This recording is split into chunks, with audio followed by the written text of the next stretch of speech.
Recording is on. Bueno, ahora sí, arrancamos.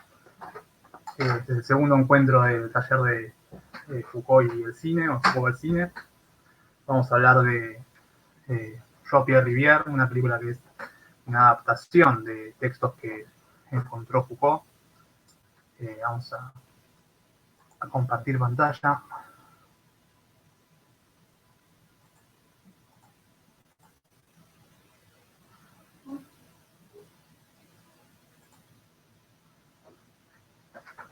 La carátula, como pueden ver. Están los datos de la ficha, digamos, técnica de la película. Es una película del 76.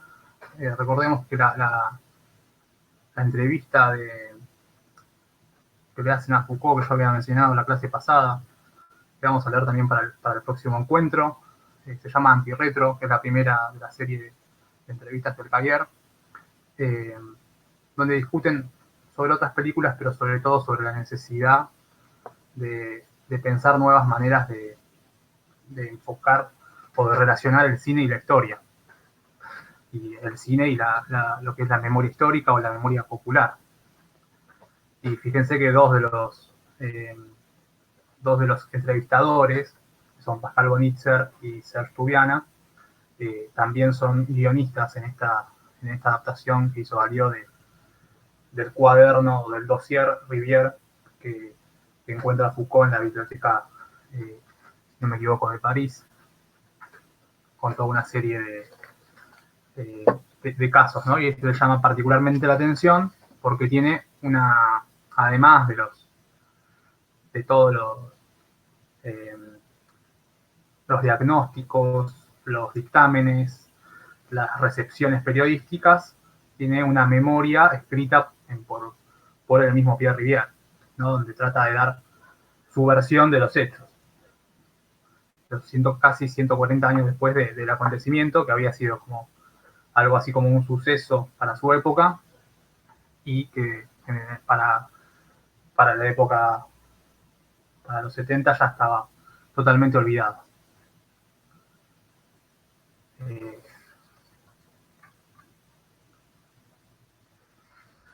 Antes de ir a la película, me gustaría introducir algunas cuestiones que creo que van a servir. Bueno, la película está basada en un caso de un campesino en la región de Normandía. Y estos personajes que aparecen bastante seguido, por ahí es uno de los más conocidos porque tuvo una publicación por su parte, pero si uno lee Foucault, si uno lee, no sé, Vigilar y Castigar, o mucho más los seminarios que dan en el Collège de France, a partir del 70, a partir del 71, va a encontrar una serie de personajes anónimos, o sea, personajes no muy conocidos, pero que tuvieron algún tipo de, digamos, percance con la ley, podríamos decir. Y de hecho él tenía un proyecto que nunca llegó a desarrollar, que era hacer una especie de historia, la historia o la vida de los hombres infames, que era como una especie de glosario o de herbolario de personajes, de serie, ¿no? De personajes extraños y que han tenido algún tipo de conflicto legal o médico. Y por eso quería retomar un poco lo que dice lo dice tanto él como en un momento lo explica Deleuze en un seminario que da al año siguiente de la muerte de Foucault, en el 85. Publicó acá la editorial Cactus hace unos años, publicó los 3 seminarios que dio a partir de ahí. En el primero está por ahí la parte más sobre el saber, sobre la concepción de Foucault sobre el saber, que está toda esta parte donde Deleuze hace una caracterización de 3 tipos de infamia, ¿no? Es un curso muy interesante, la verdad. Entonces dice Deleuze que primero hay una concepción clásica, que es el infame, ¿no? Aquel que lleva el mal hasta sus límites, y pone algunos ejemplos como hay un mariscal de Juana de Arco, de la Guerra de los 100 Años, que es Gilles de Rais, que es un noble francés del siglo XV que peleó contra los ingleses, y que se contaba que mató y torturó a no sé cuántos jóvenes, no sé cuántos niños, ¿no? Una historia muy, como muy monstruosa, ese tipo de maldad monstruosa que aparece casi que en las leyendas de la Edad Media, ¿no? Y esa sería como lo que ellos definen la infamia clásica. Luego está la otra concepción, que es la barroca. Esta es una infamia que no es alguien que lleva el mal al extremo, sino que es otra cosa, es alguien que tiene una vida tortuosa y contradictoria. O sea, y ahí Deleuze pone de ejemplo los personajes de Borges, que muchas veces tienen algún tipo de elemento fantástico, ¿no? Y hacen que un tipo que fue asesinado por alguien, no sé, al final, eso lo dice Deleuze, no sé en qué cuenta de Borges está, la verdad, pero después termine matando al tipo que lo mató o algo así, ¿no? Una persona que presenta características muy contradictorias. Se me ocurren otros ejemplos de Borges, pero ese particularmente no lo encontré. Y por último, que sería lo que ahí marqué como la concepción moderna de la infamia, que es la que tiene que ver con Foucault, pero también la que tendría que ver con algunos, no sé, se me ocurre que Foucault lo trabaja en el campo de la historia, pero también podríamos ir a ejemplos literarios, ¿no? Y dice, estos infames son personas, una persona cualquiera, que por un concurso, por una circunstancia particular, por un breve instante de su vida, sale a la luz por el poder y es forzado a explicarse ante el poder, ¿no? Esto cito a Foucault que dice, vidas breves encontradas al azar en libros y documentos, ejemplos que en contraposición a los que los eruditos recogían en el decurso de sus lecturas, son espejos que inclinan menos a servir de lecciones de meditación que a producir efectos breves cuya fuerza se acaba casi al instante, vidas singulares convertidas por oscuros azares en extraños poemas. Tal es lo que he pretendido reunir en este herbolario, ¿no? Este es el prólogo que se llama La vida de los hombres infames, que nunca llegó a escribir, pero que dejó algunos papeles. Les decía también, si bien creo que este concepto de infamia también se podría adecuar a personajes de Kafka, ¿no? Como el personaje del proceso o el personaje de la colonia penitenciaria o algunos personajes de cuentos del Chekhov, como el delincuente.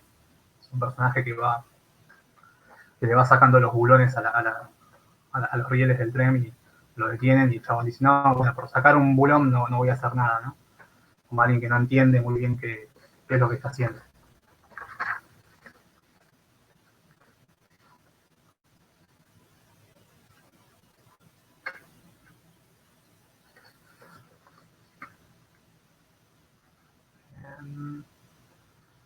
Vamos a quedarnos acá por ahora.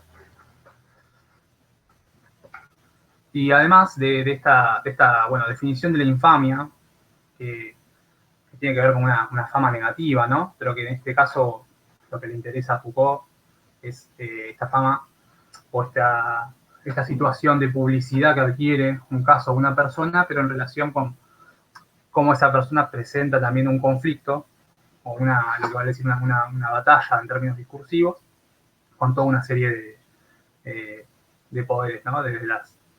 Desde la medicina, la psiquiatría, la jurisdicción, toda una serie de mecanismos que se ponen en marcha para dilucidar o para conjurar estos acontecimientos, ¿no? que le suceden a los hombres infames. Y a partir de ahí se despliega algo que a Foucault le interesa mostrar o le interesa iluminar. Lo que se dice la presentación del dossier de Pierre Rivière, acá muestro el librito. Bueno, igual están viendo el PowerPoint. Dice Foucault, marca bien el motivo por el cual decidió publicarlo, ¿no? Fue el hecho de que se trataba de un dossier, es decir, de un asunto, de un caso, de un acontecimiento alrededor y a propósito del cual se cruzaron discursos de origen, de forma, de organización y de función diferentes. El del juez de paz, el del procurador, el del presidente de los tribunales, el del ministro de justicia, el del médico rural, el de los aldeanos con su alcalde, el cura, y al fin el del criminal. Todos hablan, o parecen hablar, de lo mismo. Todos se refieren, sin lugar a dudas, al acontecimiento del 3 de junio. Pero todos ellos, y dentro de su heterogeneidad, no forman ni una obra ni un texto, sino una singular querella, un enfrentamiento, una relación de poder, una batalla de discursos y a través de los discursos. Y decir una batalla no es suficiente. Muchos combates tuvieron lugar al mismo tiempo y se entrecruzaron. Los médicos hacían su guerra entre ellos contra los magistrados, contra el propio Rivière, que les engañaba afirmándoles que se había hecho pasar por loco. Los magistrados efectuaban su combate a partir de las experiencias médicas, sobre el uso bastante reciente de las circunstancias atenuantes, sobre aquella serie de parricidios que había sido equiparada a los regicidios. Fieschi y Luis Felipe no quedan tan lejos. Y corto aquí la cita porque es que sí. Pero bueno, ¿no? Creo que la cita ilustra bien esto que venía comentando respecto a qué muestra, ¿no? A qué tipo de... qué le interesa mostrar a Foucault con este caso y también cómo este enfrentamiento de algún modo también va a aparecer, ¿no? En la película, en la medida en que aparecen estos discursos, lo vamos a ver más adelante porque aparece con el recurso de la voz en off,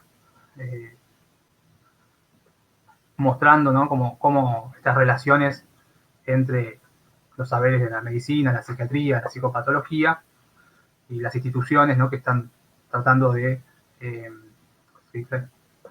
¿no? de fijar al criminal y la locura como instancias definidas. Que es lo que es el enigma, ¿no? Que plantea Rivière, cómo definir lo que hizo, el acto monstruoso que él cometió, cómo encauzarlo en la locura, si está alienado, si es un imbécil, como dicen, imbécil casi que en un sentido, ¿no? Médico, al comienzo de la película. De hecho, a Foucault le gustó bastante la adaptación de Alió, dice que entendió, si bien tuvo una reunión con él y también entre los guionistas estaban estos que lo habían entrevistado, estos muchachos que lo habían entrevistado, estos críticos. Bueno, Foucault tuvo un comentario positivo, dice que adapta bastante bien esta idea de lo que es la relación de fuerzas entre los discursos, ¿no? Eso le parece que está logrado. Ahora vamos a ver y vamos a comentar las entrevistas que vamos a leer sobre, bueno, una de las entrevistas a Michel Foucault y la otra es el retorno de Pierre Rivière, en las dos habla de la adaptación.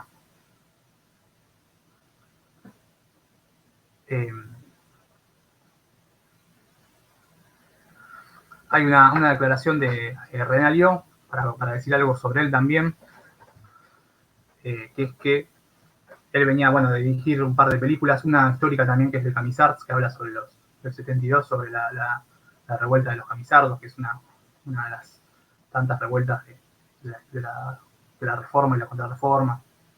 La verdad que esto tampoco es súper leído en el tema, pero ya venía trabajando con la historia y usando algunas cosas que también aparecen en Pierre Rivière, como algunas influencias de la pintura para representar escenas, representar planos, y la idea militante que él tiene de hacer un cine como no ideológico, en el sentido de un cine que baje una línea directa, sino, y a su vez también en sintonía con esto que se dice en la entrevista antirretro, como salir de los viejos procesos tradicionales de glorificación.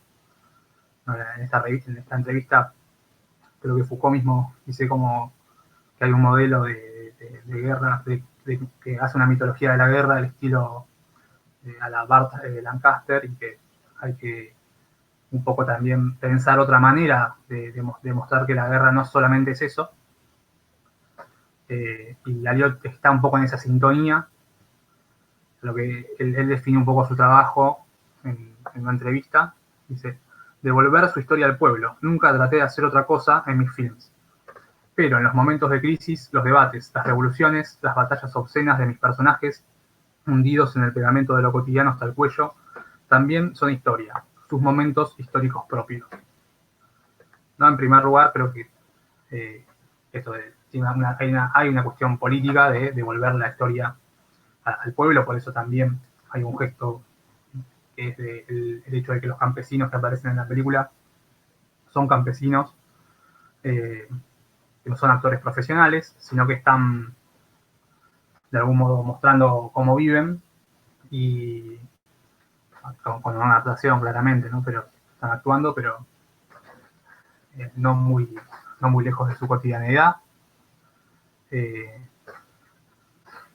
en un lugar cercano, en un pueblo muy cercano a donde fue el caso de Pierre Rivière. Antes de seguir, quería hacer un breve corte para preguntar, bueno, si tienen alguna duda, si tienen comentarios para aportar. También voy a usar como a modo disparador, pero claramente que pueden esquivar la pregunta.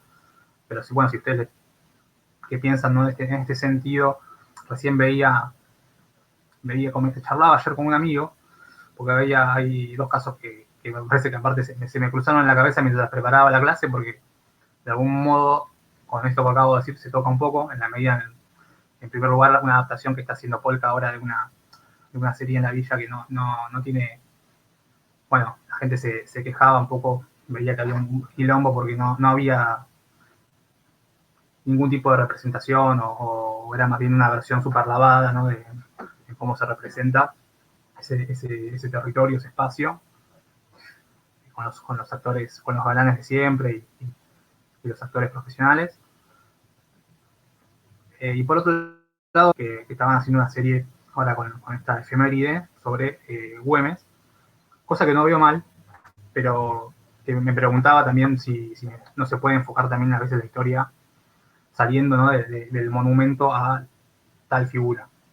No es que yo tenga un problema con Güemes, de hecho, es una figura histórica que me resulta muy interesante, pero me parece como que veo mucho en el cine argentino esto que siempre o por lo menos en las películas que tratan de hacer como un homenaje a personajes históricos, se centran en el personaje, ¿no? Y nunca se van como hacia algún margen. Entonces, nada, quería tirar esa punta y escucharlos a ustedes.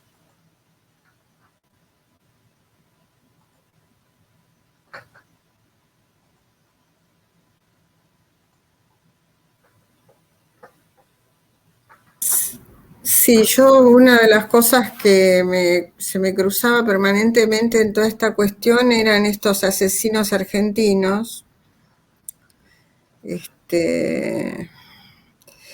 esta descripción o en esta caracterización que hace Foucault de que hay gente que no tiene ninguna sensibilidad en relación a lo que está haciendo, que no tiene ninguna posibilidad de sentir algo que no sea una neutralidad, ¿no? Pensaba en lo del clan Pucho, el chico adolescente que sigue preso. Bueno, los nombres no los quiero ni nombrar porque es terrible. Qué sé yo, el Barrera, la mina que asesinaba a las amigas pero era permanente esto, ¿no? Como que se me aparecían estos personajes de Buenos Aires o de Argentina, qué sé yo.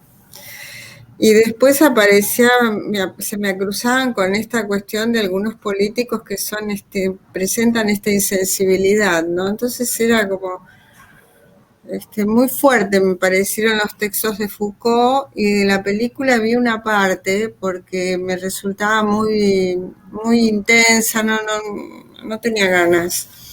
Pero sí los textos me parecieron muy, muy ricos, muy ricos.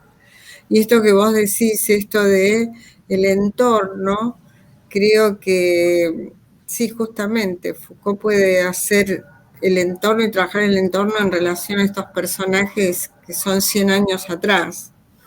Eso también creo que facilita a veces un poco las cosas, esta perspectiva por un diferencial, ¿no? Claro. Bueno. Vamos, gracias. Sí, es un tema que es fuerte también. No es, a veces por momentos se está hablando de Pierre Rivière o esto como si fuera, no sé, incluso cuando se habla, no sé, de de la memoria popular y de la memoria de las luchas. Y bueno, pero estamos hablando de un caso súper violento, súper monstruoso. Pero bueno, creo que tiene parte como del debate, ¿no? También hasta qué punto, cómo recordar o pensar también cómo se lidió con eso en otro momento. Se me viene a la mente una recomendación de un texto de un escritor que lamentablemente falleció este año hace unos meses, se llama Carlos Busquet.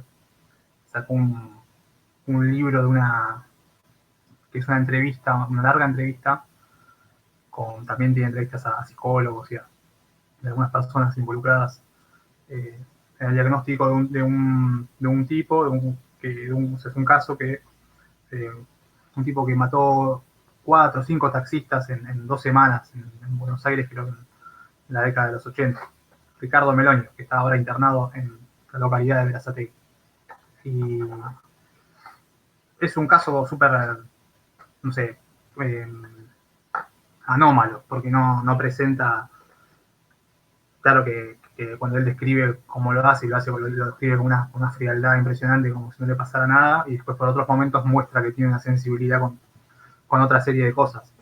Por eso es muy, son casos creo que son enigmáticos, claro, no son para todo el mundo en el sentido de que, bueno, puede ser que sea muy fuerte para también ver eso, ¿no? Enfrentarse a eso. No sé si alguien más quiere consultar o hacer alguna intervención. Por ahí, un breve comentario. Comparto mucho lo que se dijo antes. Yo me acordaba mucho viendo la película del caso de los Oaklander. Y lo que me sorprende son muchas cosas de haber, no tanto de la película que es dura, pero de lo que Foucault, de los reportajes. Me sorprendió mucho la interpretación que Foucault le da en el libro El poder, una bestia magnífica, al hecho de decir que Pierre River es un producto de la sociedad, de su propia sociedad, como una imagen de la fatalidad de su tiempo, que eso me pareció, no lo compartí para nada, no entiendo por qué él dice eso, y justamente cuando uno ve casos como los Oaklander, como Robledo Pucho y los otros que se mencionaron, realmente yo no lo vería como un producto de la sociedad. Ciertamente Pierre River no lo vi de esa manera y me pareció que era mucho más acertado el comentario o la pregunta de uno de los entrevistadores si en realidad Pierre River no es más un ejemplo de los casos clínicos que Foucault presentó en la historia de la locura, ¿no? Y hay otros comentarios que también me sorprendieron muchísimo de Foucault y por ahí, Lautaro, vos a lo mejor lo podés clarificar respecto cuando habla de el cuestionamiento del qué grado de locura puede tener Charles Manson o cuando habla de Hitler, diciendo cuál es el nivel de locura de Hitler y que todo esto se tiene que poner o verlo, analizarlo de una cierta perspectiva, que realmente me choqueó el comentario y no entiendo bien qué es lo que Foucault quiso decir, ¿no? Gracias. No, por favor, gracias a vos, Martín. Sí, yo entiendo igual que son muchas cosas, son polémicas y está muy bien no discutirlas. En el caso, empiezo por esto último, me parece que lo que hace también es un poco, no es que Foucault descrea de que existe la locura, sino de que, sino que las clasificaciones tienen un grado de volatilidad, y sobre todo con Pierre Rivière, que se lo toma como un caso de monomanía homicida, que era un diagnóstico que para él no se usa mucho ahora y no explica demasiado, porque no puede dar cuenta, ¿no? Que en realidad lo que se busca hacer desde la psiquiatría es buscar como una causa o una estructura que te permita explicar algunos actos, y me parece que Foucault es un poco escéptico de que haya tal esquema, ¿no? O tal estructura de una forma tan cerrada. Respecto a lo de si Pierre Rivière es hijo de su tiempo, Eh, es un buen punto para discutir y para ver si Foucault tiene razón ahí. Yo creo que él en un momento cuando presenta el caso dice también como que había en Francia datados en ese momento había, no sé, como 30 casos de parricidio al año, algo que para ahí es un dato que está bien, no hay que ir al caso, ¿no? Para saber si hay una correlación en todos esos, en esa estadística, en ese número. Pero en lo que está datado, en los archivos que él investiga, que muchas veces son se llaman los cahiers de lettres, que son los primeros documentos de la monarquía absoluta, y que sí, que continúan después hasta iniciadas un poco la modernidad, donde están datados estos archivos. Pero,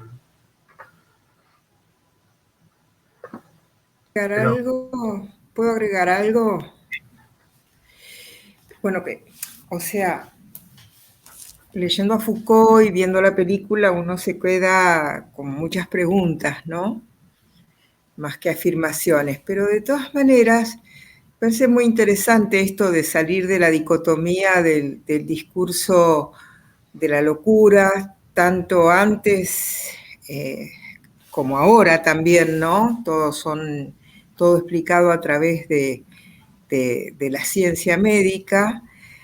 Y por otro lado, también Foucault dice que era, volviendo al tema de Pierre Rivière como producto de su época, él explica que era una sociedad muy violenta, de alguna manera lo dijiste vos, y que realmente los problemas eran los problemas de los campesinos, el hambre, la tierra, los muebles, que esos son los que realmente están también ahí, digamos, en la base. Después la forma en que se resuelve, la forma violenta, terrible, y me parece que es muy interesante esto de no quedar enganchado y poder mostrar la limitación de los médicos, ¿no? De los médicos psiquiatras, de los grandes, ¿no? Que se quedaron con el enigma, ¿no? Sí, concuerdo con esto que decís y con esto que señalás. Acá en el chat también Susana creo que dice algo que va a sintonía parecida, que dice: me parece que Foucault se refiere al ámbito donde crece el personaje y las vivencias que va sumando su vida. Lo acontecido a su padre, desde su perspectiva, es injusto. La ley juega a favor de su madre. Para el personaje es tan injusto que desea liberarlo, en un marco donde la justicia recién estaba sistematizándose. Sí, vos sabés, perdón, vos sabés que otra de las cosas que a mí me suscitó esto era como me aparecía en la cuestión si estaba poseído por el diablo, cosa que muchas veces aparecen estas cosas en estos personajes especiales. Bueno, más Entonces o menos, yo decía que era como una pelea por el poder. El poder de la iglesia no, entonces el poder de la medicina, entonces el poder legal, entonces el poder de la sociedad. Hay ahí como un trabajo muy interesante. A mí me pareció, por eso me pareció muy interesante. Bueno, hay igual elementos religiosos que probablemente vienen de la formación como de la cultura campesina que tiene Rivière. Si bien, como dice Susana, está intercediendo en una situación, en un conflicto familiar, con algo que se desenvuelve de una forma muy violenta, está la idea de que la primera justificación de él es que lo envió Dios a hacerlo, ¿no? Entonces, como hay una punta ahí también de la religiosidad que viene a justificarlo o que le viene a dar la palabra.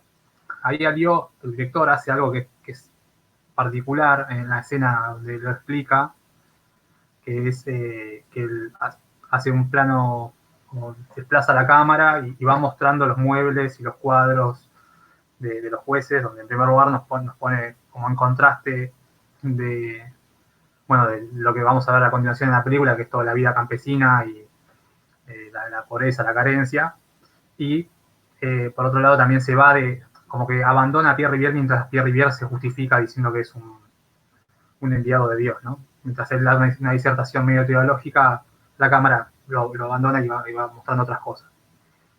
Me pareció algo que era interesante para destacar de lo que está haciendo Alió con el texto. Si les parece, continúo un poco y después volvemos a intercambiar.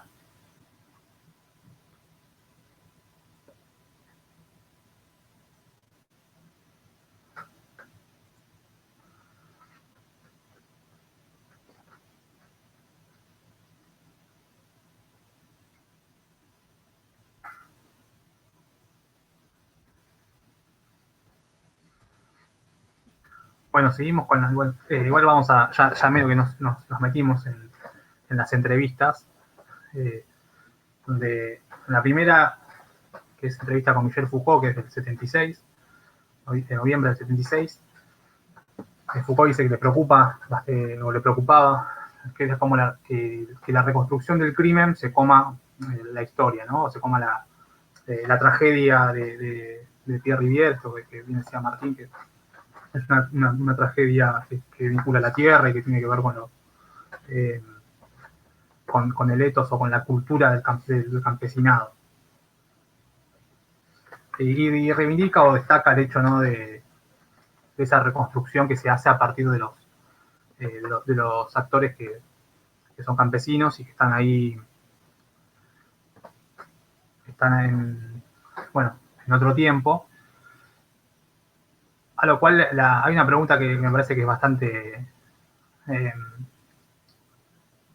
afilada, en el sentido de que le preguntan porque, bueno, ¿qué pasaría, no, si estás mostrando la vida de los campesinos, pero lo que mostrás es como, bueno, un acto terrible, ¿no? A lo cual Foucault medio que sale de eso diciendo, bueno, que Alió también tenía ese miedo y que en la medida en cuando se los pudo contar del todo bien a los actores medio que no presentaron ningún tipo de enojo, de querella, y más bien pudieron mostrar cómo vivían o más o menos sus costumbres a partir de las escenas en las que aparecen que aparecen ahí retratados.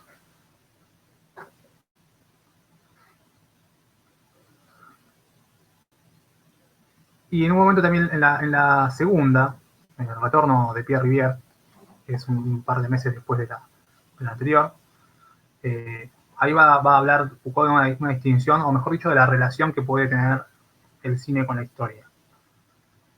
Voy a leer un fragmento de esa entrevista que me parece muy interesante. Dice: lo que es impactante desde el punto de vista histórico en la empresa de Alió es que no se trató de reconstituir el caso Rivière. Se trató tomando los documentos, tomando las memorias, tomando lo que efectivamente fue dicho por alguien que se llamaba Pierre Rivière, por su familia, sus vecinos, por jueces, de preguntarse cómo es posible en el momento actual reubicar estas palabras, estas cuestiones, estos gestos en la boca, en el cuerpo, en el comportamiento de gente que ni siquiera son actores profesionales, campesinos del mismo lugar, que son isomorfos a los del caso en 1836. Y cuando a partir de ahí el entrevistador le dice, ¿no?, si el cine es historia o si se puede hacer historia a partir del cine, ¿no?, esto que estamos viendo es esta cita, ¿no?, es lo que le contesta Foucault, ¿no? Hacer historia es una actividad, bueno, erudita, más o menos académica, universitaria, en el sentido de investigación, lectura de archivos, reconstrucciones minuciosas, algo, todos sabemos, a los que nos gusta la historia sabemos que también es bastante tedioso. Dice, pero en cambio, transmitir la historia, o tener una relación con la historia, o intensificar regiones de nuestra memoria, de nuestro olvido, es lo que hace Alió, es lo que puede hacer el cine. ¿No? Que le da entonces un nuevo matiz en el sentido en que el cine puede intensificar o puede trabajar con la historia, intensificando algunos momentos, recuperando historias, recuperando y dándoles como una una perspectiva que la historia no puede darle, ¿no? También, ¿no? Que solamente se limita a la descripción.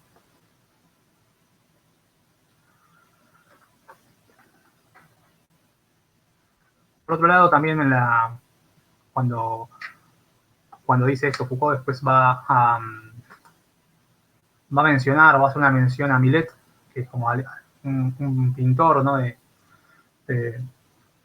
Casi que contemporáneo a estos. Sí, fue contemporáneo, de hecho, al crimen de Rivière, que hizo estas pinturas de la vida campesina. Es también nacido en una aldea de Normandía, y que de algún modo van a hacer algunas pinturas que van a marcar un poco la estética de la película. Es una mirada, dice que los planos más o menos generales se construyen con esta mirada exterior, ¿no? Que capta de arriba a los campesinos, que los fija ahí como en su hábitat, ¿no? Creo que también hay algún tipo de, para la parte de los jueces, de influencia de Rembrandt. Pero por ahí solamente por la época, habría que ver bien.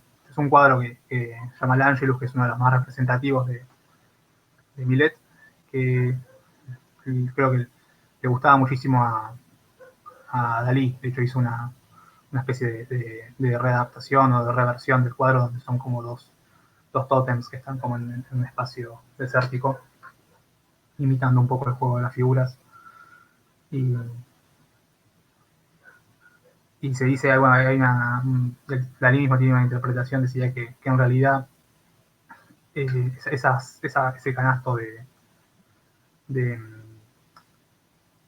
no sé bien qué son, si son frutas, me parece, fue una adaptación posterior de Millet, porque en realidad ahí había un niño, era el ataúd de un niño, o sea, el hijo de los campesinos, lo que le pareció muy fuerte para vender el cuadro, para mostrarlo, entonces hizo ese cambio a lo último. Así que bueno, eso es solamente una anécdota. Hay más imágenes de Millet.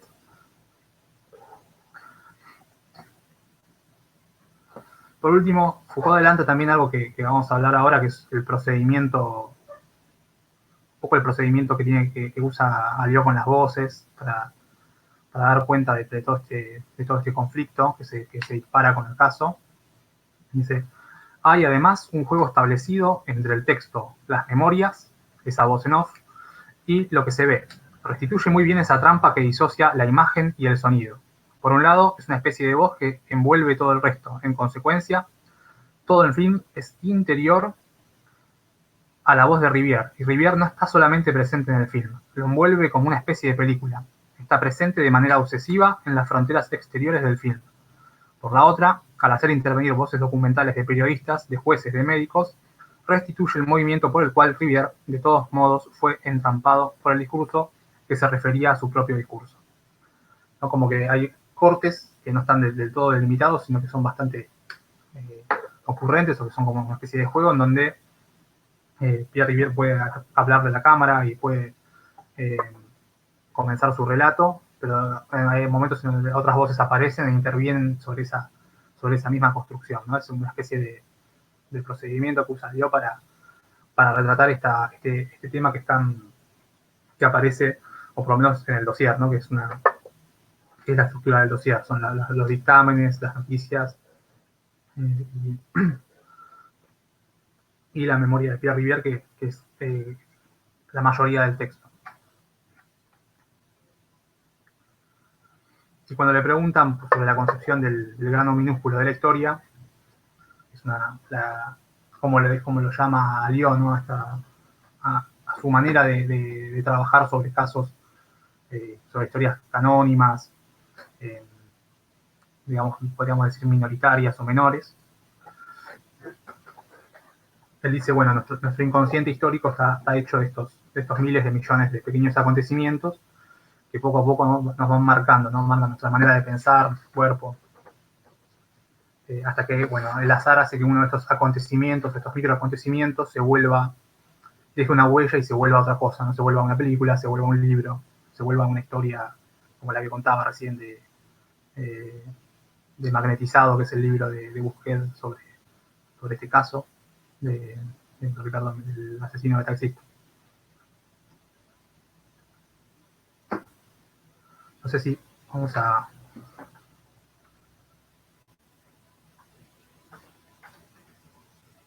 Antes de pasar acá, no sé si alguien quiere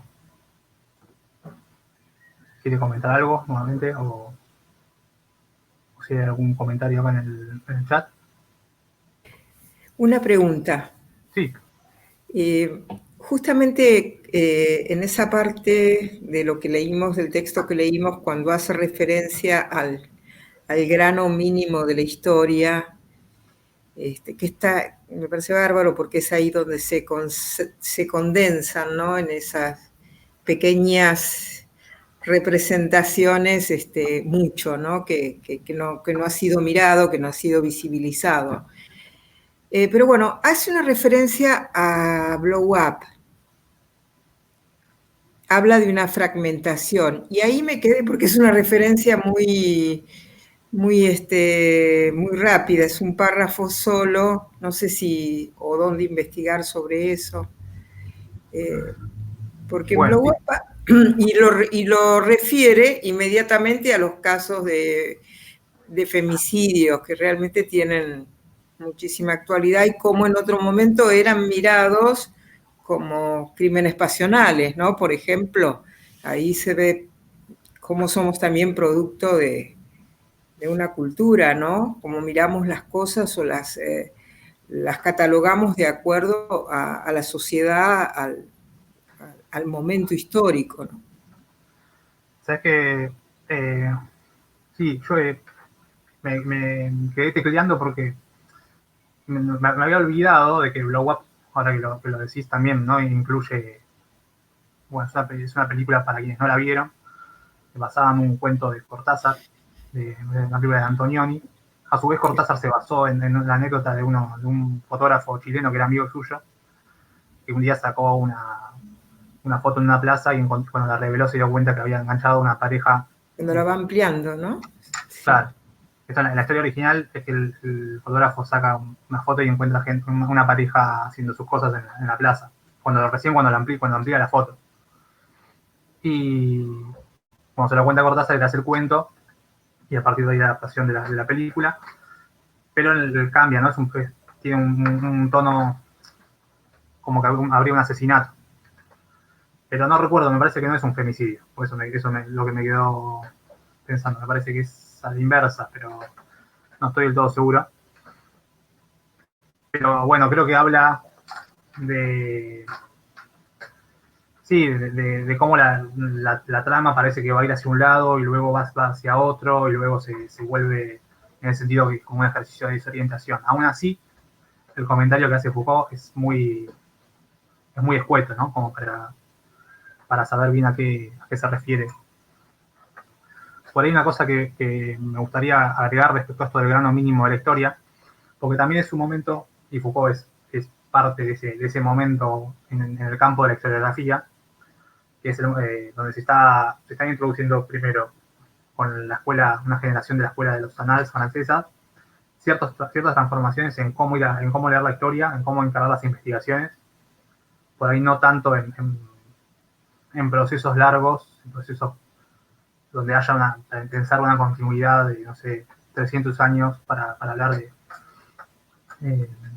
un proceso histórico o un acontecimiento histórico, sino de tratar de trabajar diferentes escalas, digamos, pero también eso suele confundir o llevar a un malentendido respecto a qué es la posmodernidad, ¿no? Digamos, fue algo que a Foucault se lo achaca también, y que podría ser una discusión filosófica válida, pero a mí me parece que justamente lo que está sucediendo acá en la historia no es solamente el hecho de romper grandes narrativas o destruir grandes narrativas, sino profundizar en distintas escalas y ver cómo se pueden armar otros tipos de narrativas. Porque si no, parece que también es solo lo mínimo,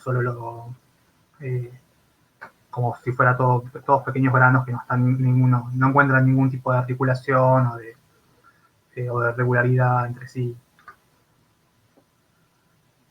Pero bueno, eso por ahí es algo que quería decir, pero que no hace tanto a la película, sino bueno, cuestiones de filosofía y de epistemología de la historia.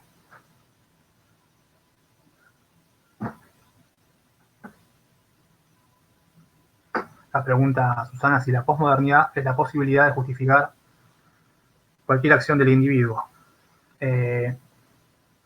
No, bueno, es que justamente es muy difícil también, porque muchas veces se usa como una categoría negativa, pero no está del todo definida. ¿Qué sería la posmodernidad? Digo, sino, ¿qué sería ya no ser modernos? Pero sí es verdad que hay discursos, o por lo menos no, creo que todos podemos dar cuenta de que hay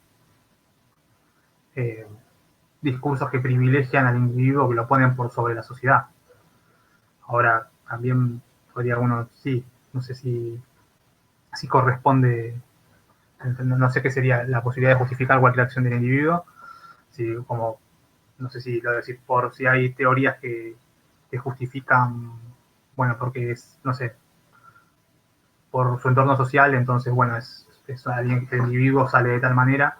Yo creo que eso ya no es posmoderno, sino que es moderno previamente, porque ya en el siglo XIX vas a tener todas las teorías que dicen eso, pero hasta incluso, o sea, justificaciones de tipo biológicas, pero, o racistas, o raciales. Puede ser que haya una, no de justificar, pero sí de, porque es un conflicto que está en su obra, respecto hasta qué punto el poder tiene un efecto, no solo en su obra, sino en toda la época, en toda la generación como estructuralista, ¿no? Hasta qué punto podemos dar cuenta de patrones sociales, de relaciones de poder, y bueno, qué pasa con qué pasa con el terreno, ¿no? de la voluntad, de la libertad, con cierta autonomía, ¿no? de los sujetos. Yo creo que es un problema, pero no creo que sea aunque se lo use a Foucault muchas veces para hacer como una especie de justificar a los individuos, no creo que sea tan así, que son las puras estructuras que funcionan y personas que son como autómatas, sino que hay otro tipo de relaciones.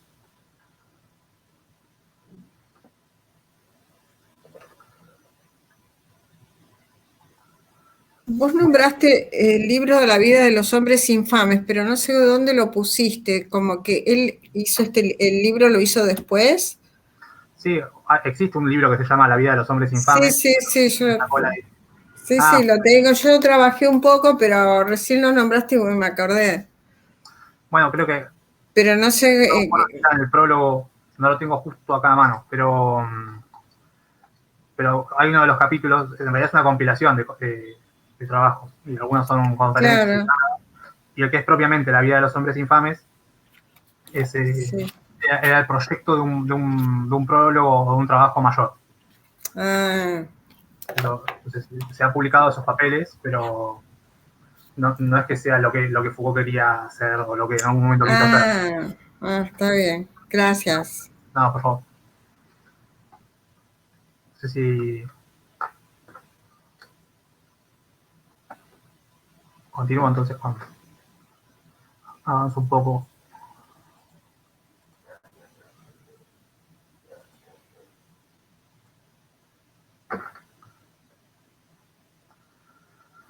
Bueno, hay un procedimiento que aparece en la película, que antes, y que también va a aparecer en la película que vamos a ver para el último encuentro, que es la semana que viene, que es Hitler, una película de Alemania de Silverberg, un director alemán, que vamos a ver la primera parte, es una película muy larga, realmente muy larga, que además es parte de una trilogía, o sea que si sumamos todas las películas que debe haber hecho deben ser como 20 horas.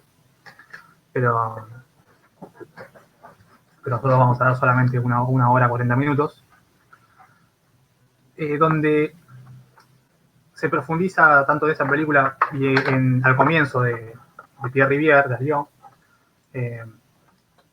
con una relación entre imágenes y sonidos que también, bueno, Deleuze lo menciona en este seminario que yo había nombrado al principio, pero también lo menciona en su libro Imagen imagen-tiempo, le dedica bastante tiempo a desarrollar que, bueno, el hecho de que la aparición, ¿no?, del cine sonoro, bueno, no recuerdo ahora la fecha, pero calculo que es en el 30, a partir de ahí se dio como la posibilidad de explorar una relación que primero se puede percibir como falla, pero que después ese mismo desfasaje que se produce entre la imagen y el sonido va a permitir como un campo de juego y de experimentación, ¿no? Donde van a haber, sí, desfasajes adrede o superposiciones o cortes. Y a partir de, creo que con la primera escena podemos hablar también de la utilización de este procedimiento, ¿no?, como una distinción o una disyunción entre el campo visual y el campo sonoro. Para la relación que tiene con Foucault, más allá de las películas, puede ser también significativa, porque para Foucault siempre hay una relación entre ver y el hablar, ¿no? Por esa misma razón de la que hablábamos antes, de que un mismo crimen, o sea, un marido que mata a una mujer, podemos verlo, pero cuando no solo ver y hablar, ¿no?, sino ver y observar en un sentido más primario, o en un sentido más desnudo, e interpretar, ¿no?, que es la parte del lenguaje. Ahí podemos diferir en lo que, aunque hayamos visto lo mismo. Entonces hay una disyunción también ya muy trabajada en la obra de Foucault, y sobre todo en la década del 60, en las palabras y las cosas. De hecho, ya las palabras y las cosas se refiere a esta distinción entre las cosas que vemos y las palabras que utilizamos para nombrarlas, y que esas palabras van a armar sistemas que van a ir mutando y que se van a ir transformando. Pero bueno, hay una relación también complicada porque no es que tampoco están cada una por su parte, sino que son dos formas heterogéneas que logran combinarse de alguna manera. Y lo que dice Deleuze es que, bueno, si bien cada uno llegó a esta relación por su cuenta, es interesante ver que en la película, ¿no?, que trata de ilustrar este caso que presenta Foucault, también aparece esta disyunción. Dice que al final de la década del 60 y sobre todo a los principios de los 70, algunos cineastas se introducen en el cine europeo esta distinción fundamental entre el audio y lo visual.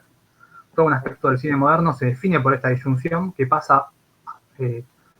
pasaría a ser entre ver y hablar, entre lo visible y la palabra. Eso se puede reconocer en Silverberg, en los Straub, que es un matrimonio francés que se llama Straub y Juliette, y Marguerite Duras. Son tres autores que por ahí no son tan conocidos y estudiados, pero que Deleuze rescata mucho en la imagen, en movimiento para pensar estos procedimientos.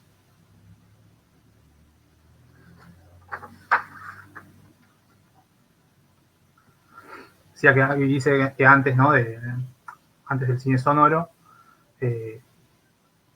hablar se traducía por hacer que se vea, ¿no? Incluso cuando solamente aparecía por ahí el actor hablaba, no sé, era mudo, pero luego aparecía la palabra y uno veía, no había mayor, aunque había que recurrir a la letra escrita, había en la actuación o en lo que se veía, ya veíamos el habla, ¿no? Y con esta distinción se abre otra dimensión, ¿no?, del espacio sonoro, que prolongaría al espacio visual, o que lo dislocaría. Y que este efecto, ¿no?, produce, sobre todo en estos autores que él cita, que no son Alió, porque Alió no es que venga de esta escuela, pero también aparece como alguien que lo usa, o en ese recurso, lo que buscan, por lo general, un efecto de perturbación de los hábitos perceptivos del espectador, nos dice Deleuze, ¿no?, que trata como dice de Blow Up, como trata de un ejercicio como de desorientación, ¿no?, como que quién está hablando, por qué está hablando, o qué pasa con el sonido y con cómo irrumpe en el campo visual.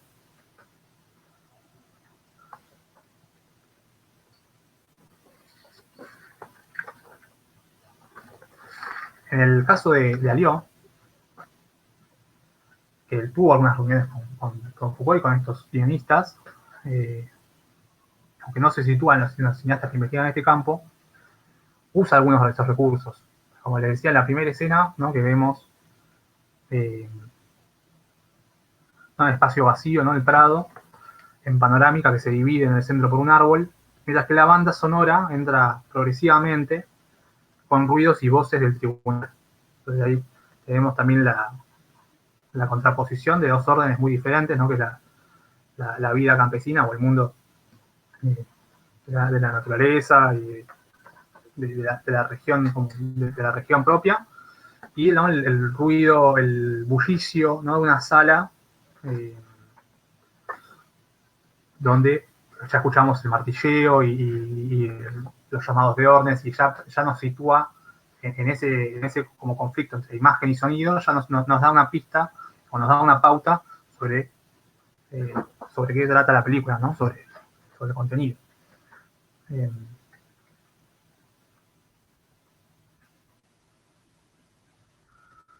Acá mismo lo tenía marcado. Es a partir, ¿no?, de la disyunción entre el campo visual y el campo sonoro presentado en la primera escena que tomamos dimensión del conflicto entre dos áreas de la vida social separadas, la vida campesina y los procedimientos médicos, judiciales, periodísticos establecidos en las grandes ciudades.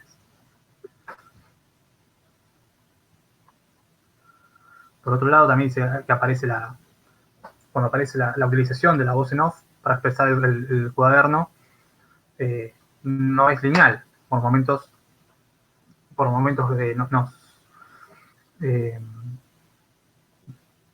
nos narra lo que dice, por lo menos hay coincidencia entre lo que narra Pierre Rivière respecto a lo que muestra la imagen, y por momentos hay interrupciones o hay otro tipo de desplazamientos y otras voces que van irrumpiendo, ¿no?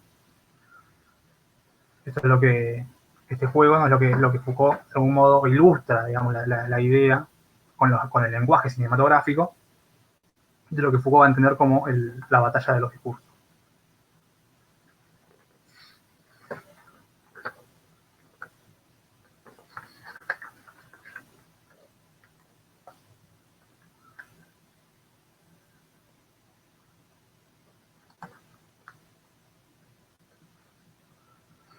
No sé si quiero como seguir profundizando o por ahí volver a retomar y a ver qué piensan ustedes respecto a estos procedimientos, y también los invito también a dar su opinión sobre la película, porque más allá del contenido teórico o de la apuesta que se está haciendo, ¿no?, por pensar otro tipo de relación entre el cine y la historia, entre el lenguaje visual y el lenguaje hablado, o el lenguaje o el sonido.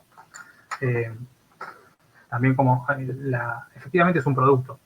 Yo, de hecho, la reunión pasada les dije, para mí la película está bien, pero en algún punto es un poco plomiza, y tiene que ver pero bueno, me guardo mi opinión para el momento del intercambio, ¿no?, de charlar.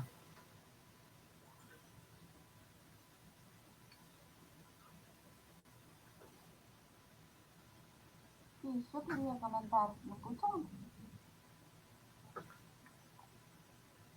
¿Alguien quiere comentar algo? Sí, ¿me escuchan? Perdón, no escucho, así que voy a subir el volumen.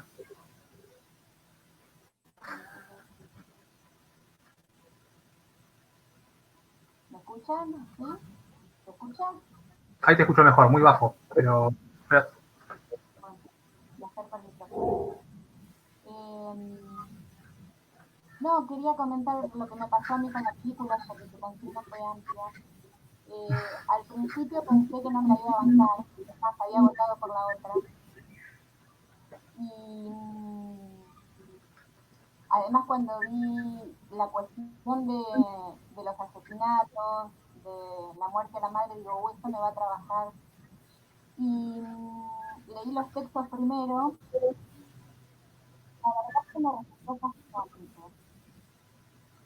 La verdad que ¿qué? Perdón, no te escuché. Me resultó fascinante. Ah. la reconstrucción de la vida en el campesinado, por ahí en alguno de los textos leí que hay literatura que habla sobre los campesinos, pero no literatura campesina, y que con el cine pasa un poco eso. Así que la reconstrucción de la vida en el campesinado me fascinó.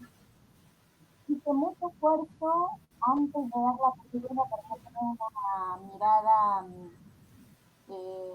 moralizada, es decir, estar abierta a lo que el caso me presente. Y sí pude ver cómo esta batalla de los discursos y según esta lucha de poder en los discursos y los dispositivos que están presentes en la sociedad son capaces de construir para un lado o para otro, ¿no?, un juicio sobre el acto de un sujeto. Yo sí creo que somos de todos esos dispositivos culturales que nos van construyendo.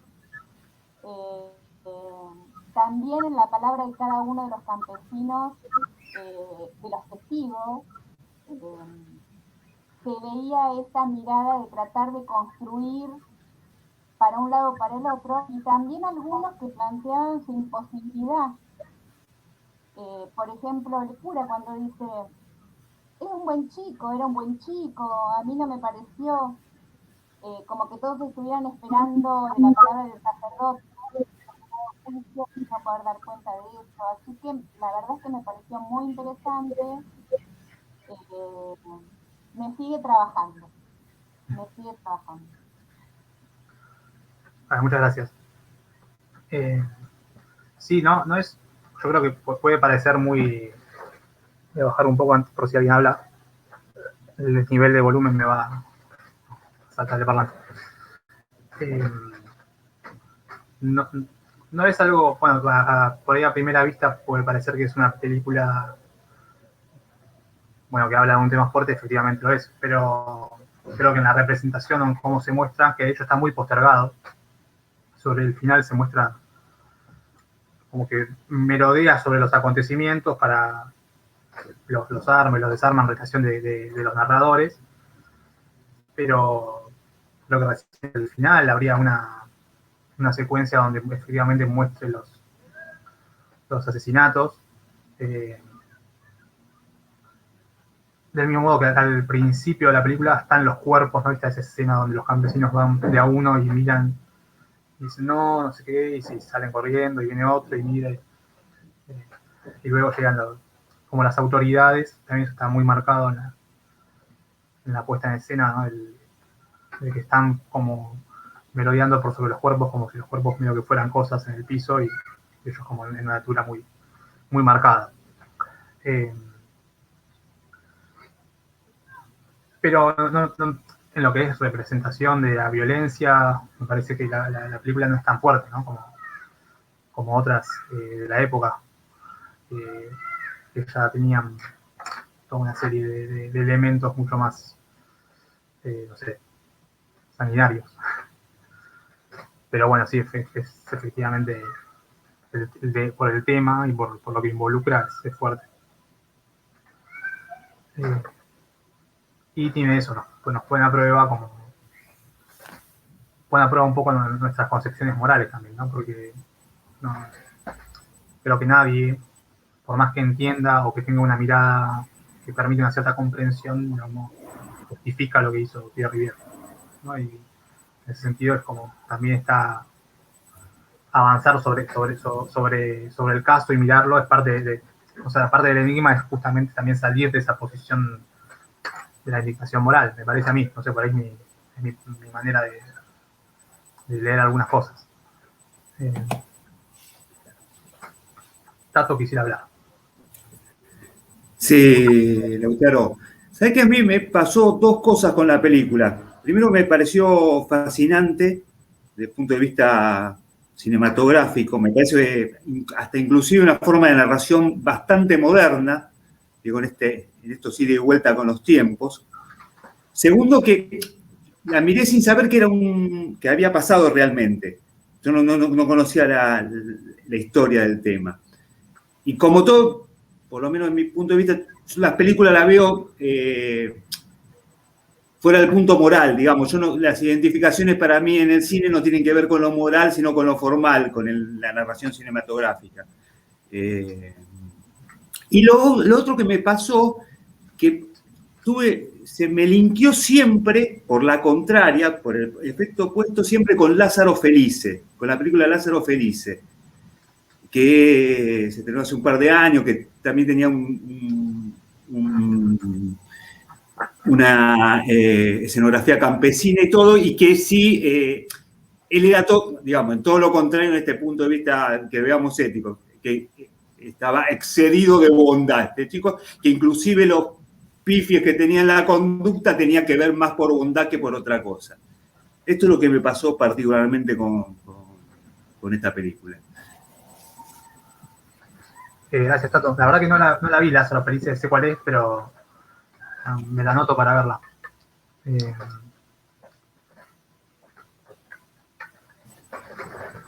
Hasta inclusive estéticamente son muy parecidos los personajes.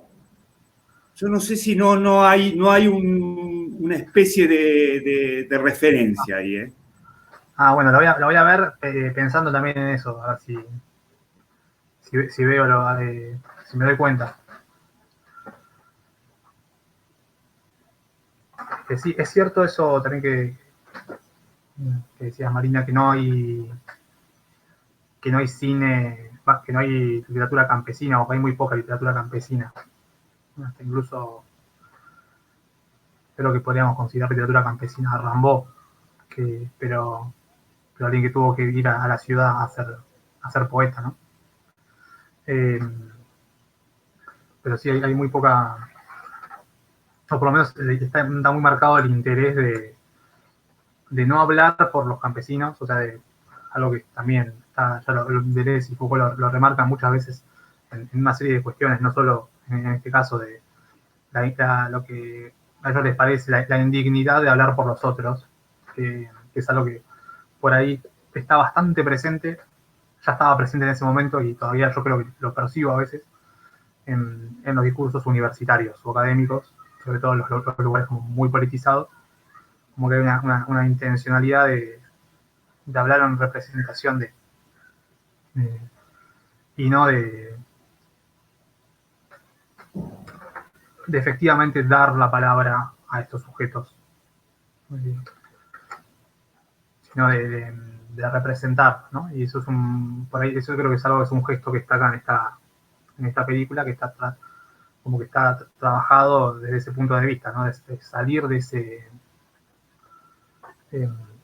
ese juego de hablar o de mostrar que podrían haber sido tranquilamente todos actores profesionales en otra región, y uno no se daría cuenta, pero hay una intención, ¿no? en hacer en realizar ese procedimiento. No sé si alguien quiere comentar algo. Una pregunta. Sí. Breve. Foucault también menciona en El poder, una bestia magnífica. Él dice que él ve que la sociedad rural aceptaba la violencia y la degradación humana como parte de la vida cotidiana. ¿Es realmente así? O sea, ¿era realmente así? Cuando uno ve en la película cómo la abuela se horroriza por el crimen, mucha gente horrorizada y sorprendida, a mí no me da la impresión de que realmente la sociedad rural fuera muy distinta de la urbana, en ese sentido, más allá de la dificultad de la vida diaria, ¿no? Del día a día, como también trata de transmitir la película, lo difícil que era el día a día. Claro. ¿Cómo lo ves vos eso? No me pareció es otro comentario de Foucault que me sorprendió un poco, en pensar de que esto era simplemente un fenómeno rural. Gracias. Sí, bueno, es probable que de pifie. Pasa que también al ser un comentario, ¿no? en ese nivel de generalidad, es como que es muy difícil también. Muchas veces pasa eso, que en las entrevistas se dice algo que por ahí en los trabajos se borra con el codo, ¿no? Se borra con el codo lo que se muestra en los trabajos. yo creo que por ahí a mí por lo menos me llamó la atención cuando vi la cantidad de casos de parricidios que había por año, que estaría estadísticamente, por ahí lo hice pensando en eso, pero bueno, es cierto que uno puede hablar de la violencia en el mundo rural y aún así probablemente no sea ni estadísticamente ni en brutalidad parecido a lo que pasa en las grandes ciudades, ¿no?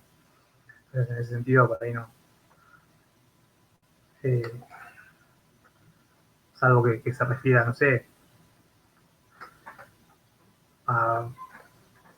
no, la verdad que no lo voy a justificar. No. Para mí no, sí, puede ser que se haya. Eso es una buena. Está bien lo que señalás, ¿no? O sea que la sociedad campesina normanda en la cual creció Pierre aceptaba la violencia y la degradación humana como un elemento de la vida cotidiana. Y por ahí está cargada, hay una carga de interpretación ahí que habría que revisar.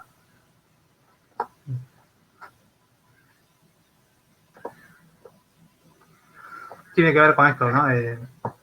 Que por ahí lo mencionabas antes, que después al toque conecta con el hecho de la vida de la social, ¿no? De la sociedad, que es como una expresión de la sociedad.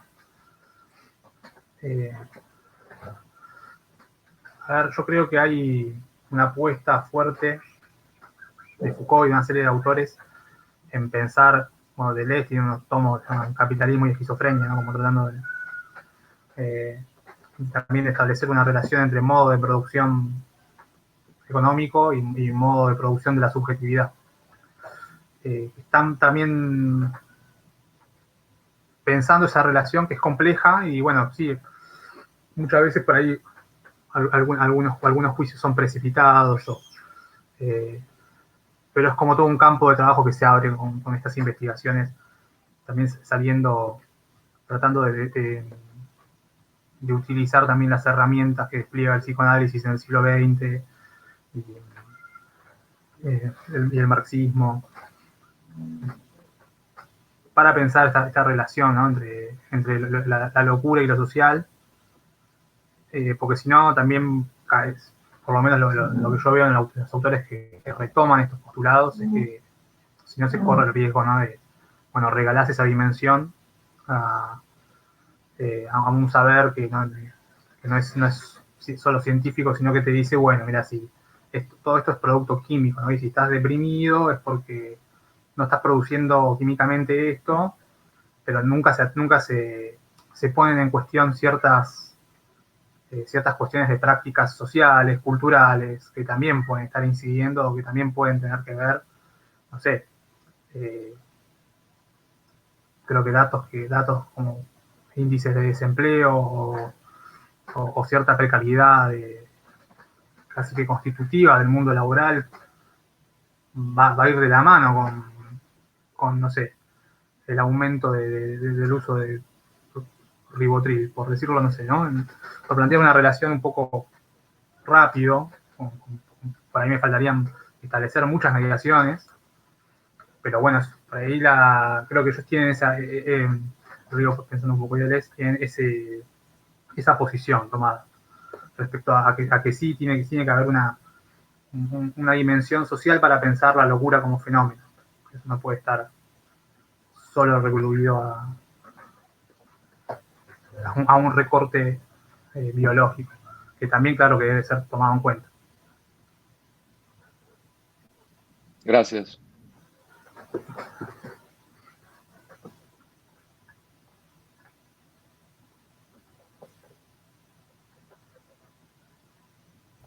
No sé si... Yo había levantado la mano, no sé si perdón. Las manitos. No, yo quería hacer un comentario, ¿no? Yo fui de las que votó que quería ver la otra película, porque, bueno, también me parecía que esto de matricidio, homicidio, qué sé yo, me iba a resultar muy fuerte. Y bueno, no, sin embargo me pasó de lo que alcancé a escucharle a Marina, que le escuché poco, y a Tato me encantó la película, o sea, no sé si la palabra es encantar, pero me pareció realmente una muy buena película y me enganchó mucho y me quedó muchas cosas para pensar. Eso quería comentar, pero bueno, en relación a lo que comentó el compañero recién, yo que traje esto de que Foucault en el reportaje habla de la violencia de esas sociedades, no creo que se pueda interpretar eso, por lo menos yo no lo interpreto así como que está justificando el crimen. Sí que había otros parámetros, en algún momento dice que, por ejemplo, que los demás campesinos, si bien estaban horrorizados o mal con esta cuestión, no consideraban que era su función entregarlo a las autoridades, que eso pensaban que estaba en manos del padre, que quien tenía que de alguna manera ejercer ahí o algún tipo de castigo, ¿no? Simplemente que es cierto que sí que hay un montón de cuestiones que hacen a determinado tipo de sociedades que hacen que las podamos ver de una manera distinta, pero también que Foucault se ocupa mucho en los reportajes de no dejarlo encasillado en el pasado, ¿no?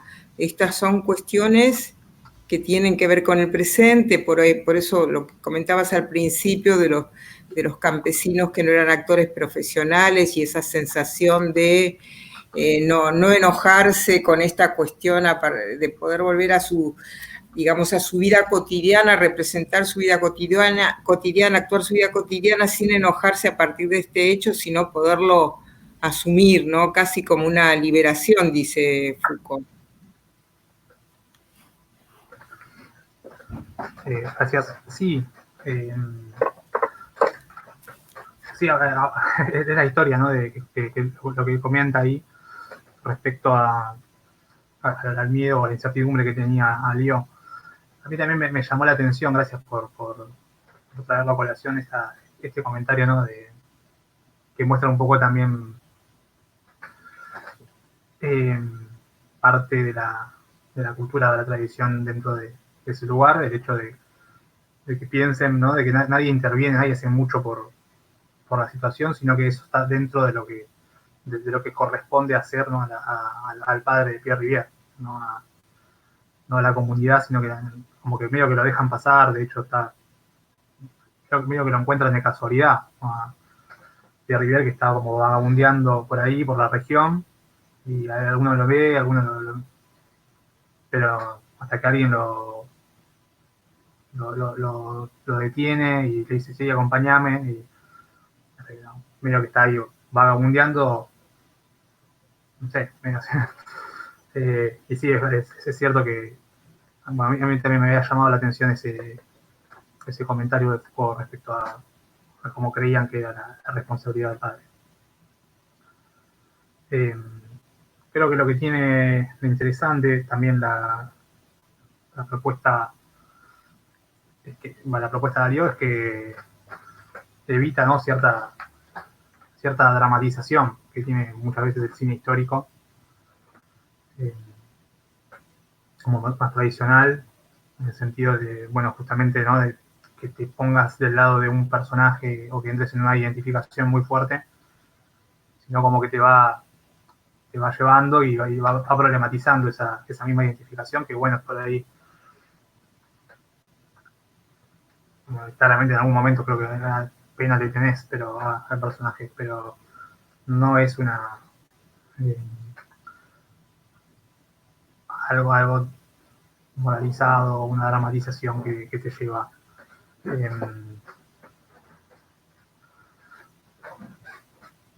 no sé, a un enojo o a bancar lo que hizo Pierre Rivière, ¿no? Ninguna de ese tipo de reacciones. Más bien problemático el abordaje. Si alguien quiere comentar, preguntar algo.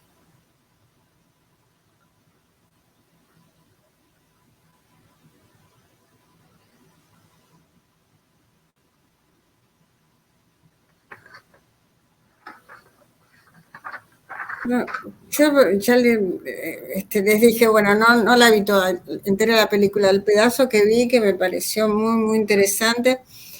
Yo sentía que era como una sensación de efecto de documental. Me pareció, me dio una pista muy importante en ese sentido, porque estaba hecha la película como parece, bueno, me dio esta cosa del documental. Y, y por eso también me pareció muy, muy, muy fuerte, muy, muy impactante todo lo que pasaba. Pero creo que tiene que ver con esto de el acontecimiento es el que vive la experiencia, la historia habla después de lo que pasó. Claro. Y esto era ahí, estaba el caldo, ¿viste? El caldo, se estaba cocinando el guiso, ¿viste? Sí, sí, vemos ahí la cocina de los hechos, ¿no? Claro, eso fue creo que eso también me queda como impronta de esta película. Sí, yo también lo hice, Marina, en el chat, ¿no? Que podemos acceder, o sea, te permite esa aproximación, también te permite acceder un poco a la lógica en la que está abierto. Me quedé pensando en la otra película, que la habían mencionado, porque estos autores la contraponen de algún modo. Para el próximo encuentro les pido también que leamos esa nota que se llama Antirretro. Pues voy a pasar bien los textos y la numeración de página.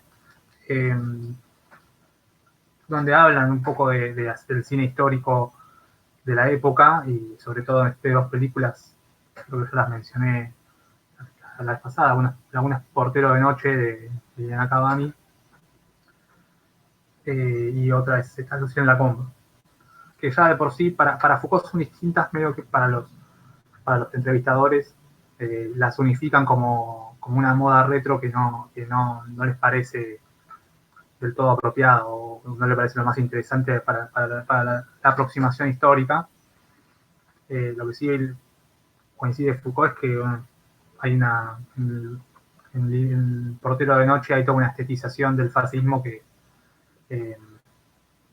y una asimilación o una identificación del fascismo, la estética fascista y el erotismo, que es medio que dice, bueno, después más adelante va a decir, bueno, después ahora, no sé, en los sex shops venden cosas de estética nazi, como algo que te parece medio lamentable.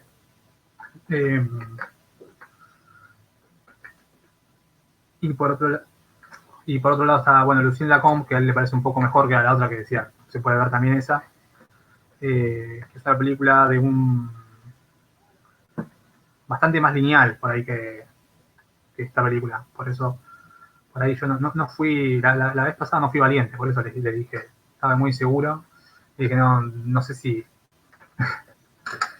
esta que es más jugada por ahí. Pero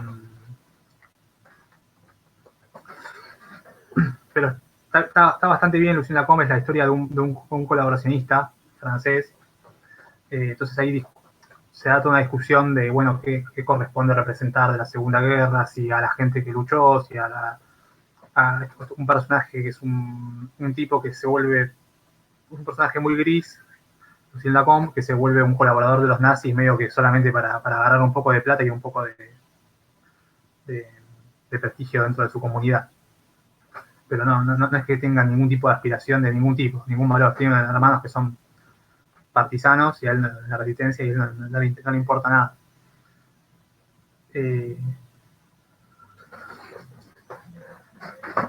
Y los autores, por lo menos, no me acuerdo si Bonit, Rubián, no me acuerdo quién, en un momento después le va a decir, a Foucault le va a hacer la contraposición ya con los textos que él publica, ¿no? Como que le parece más interesante el abordaje de lo que hizo con el dossier de Pierre Rivière que algunas películas que por ahí agarran el pasado, lo estetizan o le dan pero no pueden profundizar demasiado, no pueden salir de la lógica de las películas de acción. Así todo un trabajo crítico que me parece que podemos arrancar por ahí también el encuentro que viene, porque también Soderbergh va a hacer todo un trabajo con el nazismo que va por otro lado.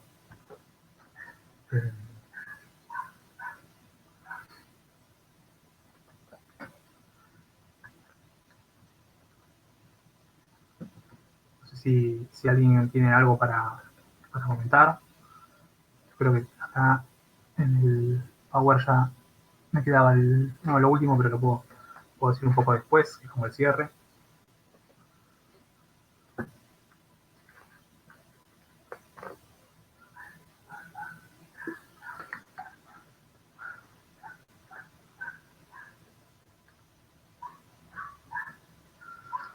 Un dato curioso es que Foucault tiene un cameo, pero que no salió en la edición de la película al final, no salió en la edición comercial, solamente que una foto de Foucault vestido de juez, porque los personajes que eran jueces y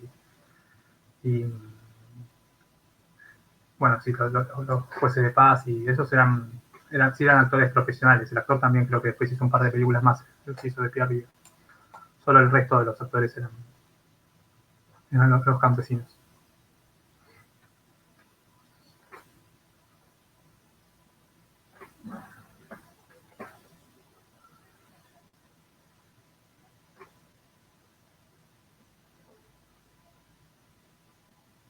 Bueno, voy a compartir entonces. ¿Está viendo? Sí.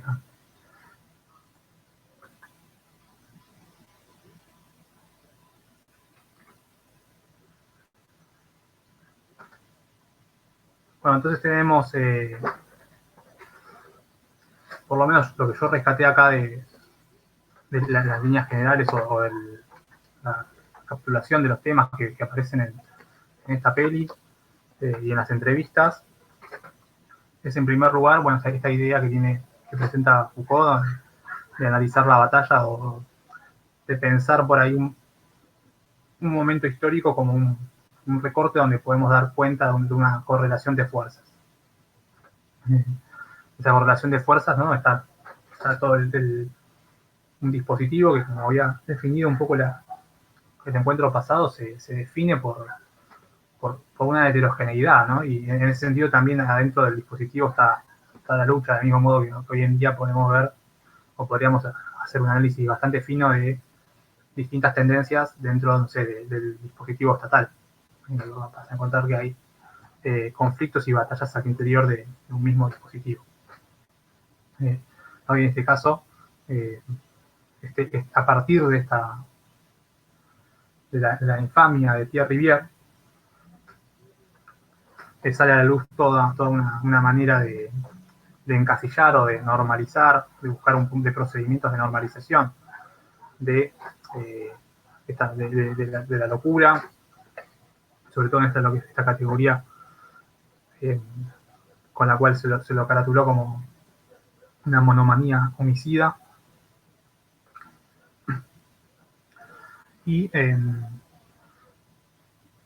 a su vez la posibilidad también de la resistencia, o por lo menos una forma de resistencia, no es que sea una resistencia al estilo de militar en la cual se vence, sino de Pierre Rivière tratando de explicar y de desmarcarse a partir de su palabra, ¿no? Y a partir de su relato.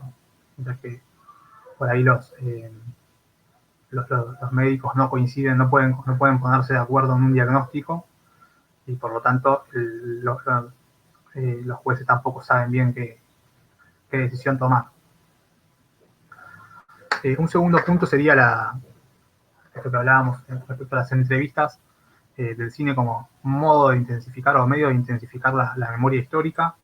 Creo que es una problemática que, bueno, que en nuestro país también tiene casi su propia tradición.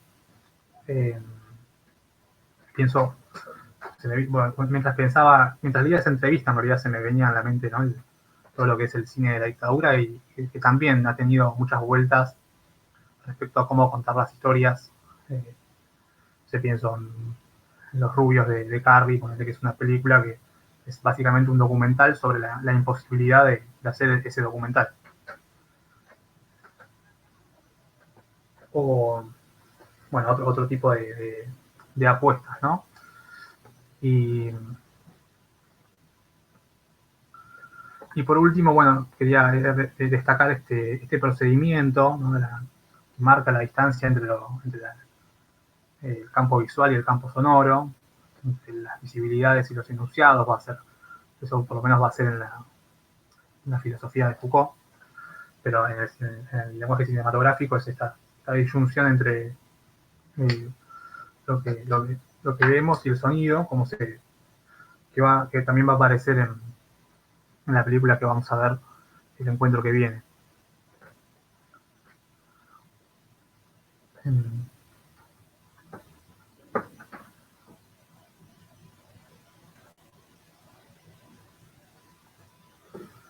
Ahí salí, ¿no? De la pantalla.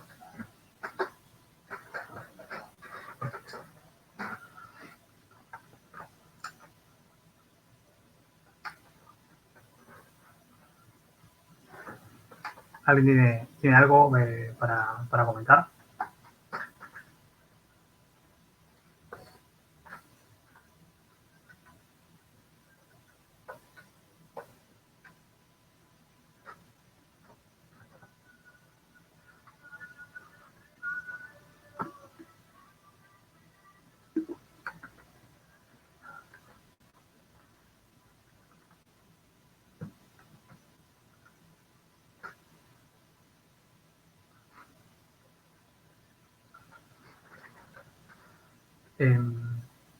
Sí,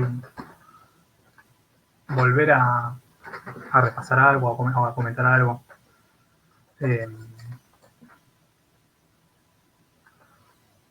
O a seguir pensando con algunos disparadores que nos dejó la película, ¿no? Marina, voy a subir el parlante. Voy a intentar a ver si me escuchan. Sí, te escucho. Bueno. No, retomar esto que había puesto en el chat, que me impactó tanto eso de acceder a la lógica de Pierre y cómo los diferentes discursos intentan mostrarlo como anómalo, ¿no? Con esta idea, me parece que se juega todo el tiempo de normalidad a normalidad. Bueno, si cometió estos asesinatos, entonces es enfermo o está loco, y sin embargo, lo que era muy fuerte es que cada vez que le hacían preguntas, él contestaba y daba una explicación. Y en esas explicaciones mostraba construcciones, podríamos decir, lógicas. Entonces no se lo podía considerar ni enfermo ni loco, ¿no? Y creo que está en tensión todo el tiempo la categoría normal, anormal en la película, por lo menos a mí me movilizó esa idea, eso es lo que me generó todo el tiempo, ¿no? Como esa necesidad de encuadrarlo, cómo la sociedad necesita y construye ciertos dispositivos para poder encasillar ciertos actos o sujetos como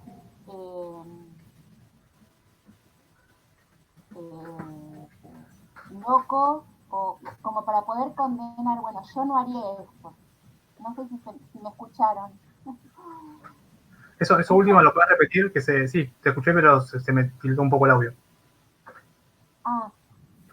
Que me parece que como las sociedades intentan con estos dispositivos encasillar a estos sujetos que hacen que tienen estos actos que las sociedades condenan, y cómo se trata todo el tiempo de alejarlo, de ponerlo como ajeno. Yo no haría esto, nosotros no haríamos esto.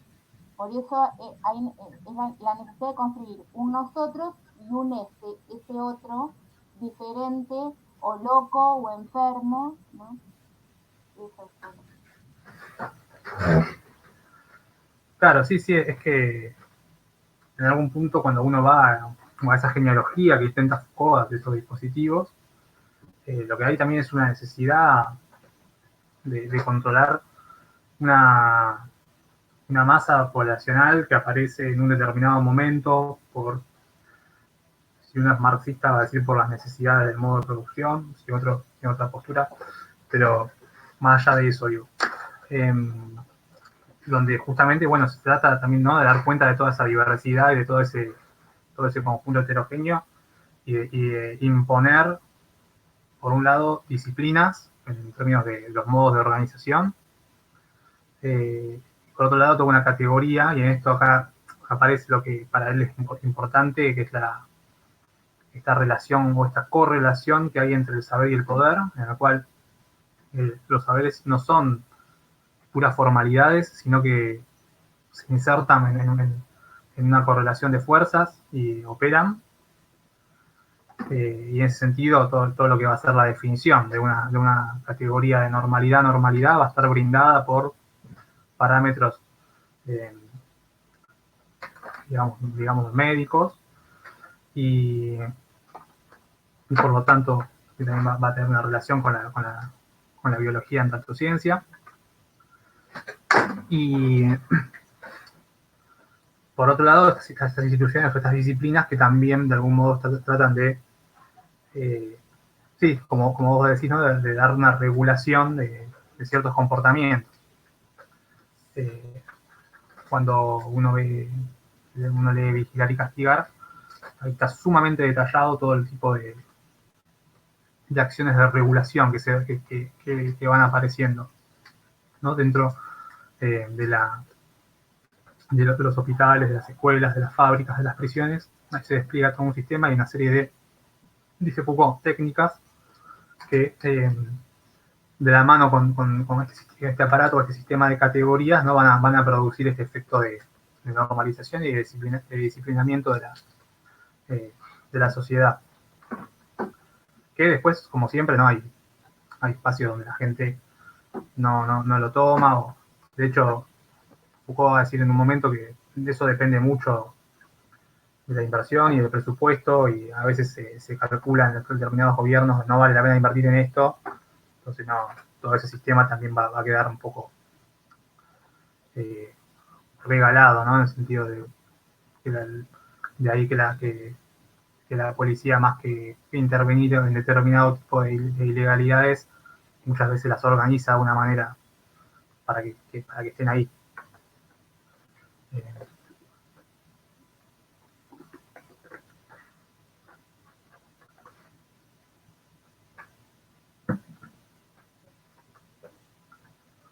Sí, creo que el caso, si bien se aleja y tiene su particularidad porque es su propia historia, y como vos decís, de algún modo lo que podemos ver es la singularidad de Pierre Rivière en la medida que vemos su lógica, que de todos modos, bueno, después podemos discutir o porque hay, o sea, al ser un crimen de ese talante, es como que es algo que te fuerza también a pensar, ¿no? Pero te fuerza también a definir algunas cosas. Me acordaba de un momento que él da en la memoria, no me acuerdo si está la verdad, ahora en este momento no me acuerdo si aparece en la película, pero él dice que bueno, él mata a la madre por todo lo que le hizo al padre, y porque de algún modo él lo podía hacer para ayudarlo al padre, cargar él con la culpa, ¿no? Y a la hermana porque se había puesto de su lado. Esa parte sí está retratada, que hay un contrapunto entre ellos hablando por qué lo defendés.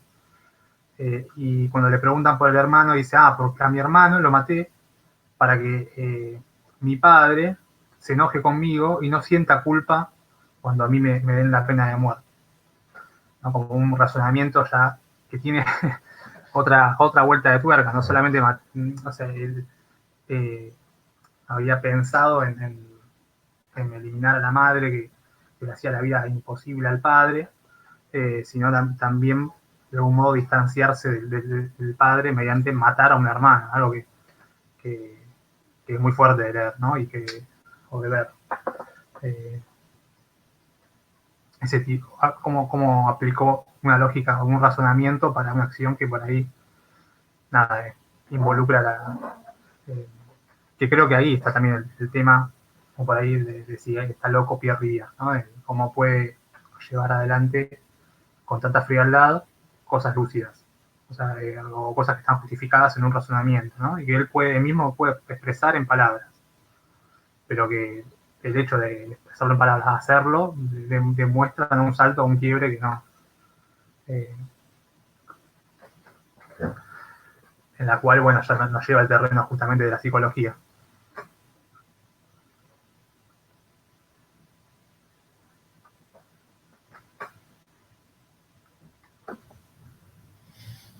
¿Puedo hablar?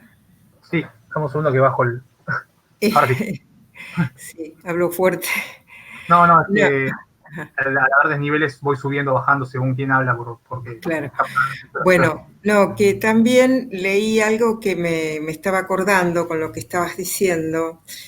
Leí, no me acuerdo en cuál de los apuntes que nos diste, lo leí, esto de que para castigar un crimen, la sociedad utiliza un crimen mayor, no un crimen mayor, el mismo tipo de crimen, que es para condenar un asesinato se condena a muerte a la persona, ¿no? Y bueno, y eso me parece también que es lo que está en la base de cuando hablamos o cuando habla Foucault de sociedades violentas, ¿no? Me pareció muy clarito, como le dice, para castigar un asesinato se comete el mismo crimen, que es condenar a muerte, ¿no? Sí, es muy significativo. Y va... Hay mucho también en filosofía desarrollado medio sobre esa base. Hay una escuela italiana que se llama, bueno, la biopolítica italiana, ¿no? Que es un filósofo, no es Giorgio Agamben.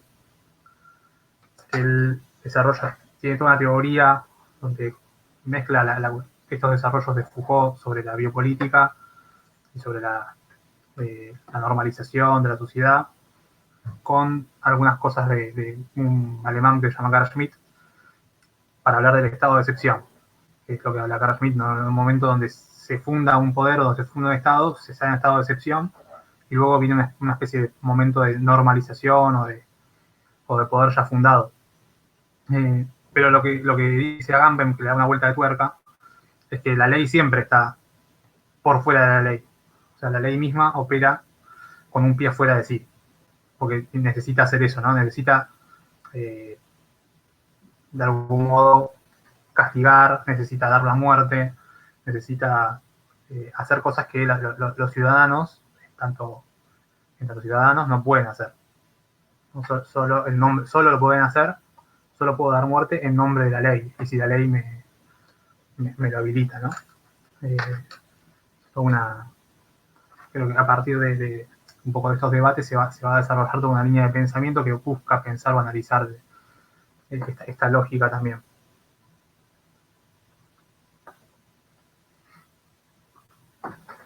Que es muy pertinente, me parece. No sé, mira, yo tenía, como había trabajado bastante el libro me quedé medio entre dos aguas. Pero este cachito quería, justamente a raíz de lo que decía la compañera, hay un artículo que se llama ¿Qué llamamos castigar?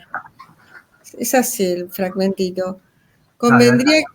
Convendría quizás comenzar por precisar qué es lo que se ha intentado hacer con este libro en relación a vigilar y castigar que una persona hace un comentario. Mi objetivo principal no ha sido realizar una obra crítica, si se entiende por tal la denuncia de los inconvenientes del sistema penal actual. Tampoco he pretendido erigirme en historiador de las instituciones, en el sentido en que no he querido relatar cómo había funcionado la institución penal y carcelaria durante el siglo XIX. He intentado plantear un problema distinto. Este es el Foucault que me gusta.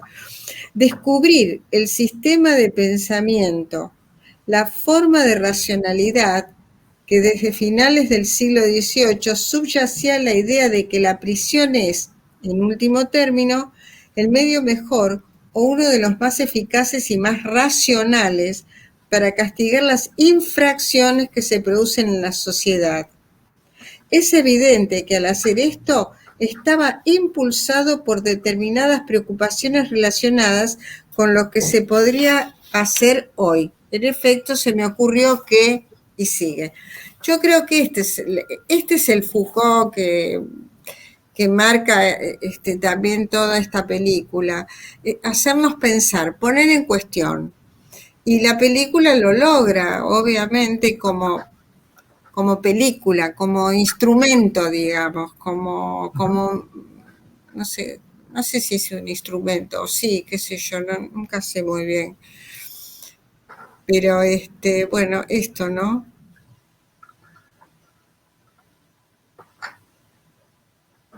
Te muteaste, me parece, Amanda.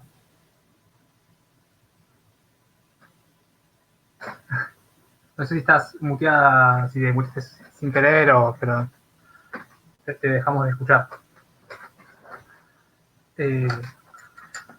No, está muy interesante lo que leíste y lo que estás diciendo. Sí, yo creo que sí, que de hecho él un poco define su tarea como alguien que aproxima cajas de herramientas, ¿no? No, no es que está hablando de una verdad universalizable, dice, no, mira, yo hago reflexiones en base a archivos determinados, de momentos históricos determinados y de geografías determinadas que no podrían por ahí ser transpolables sin ningún tipo de contextualización a otro lugar.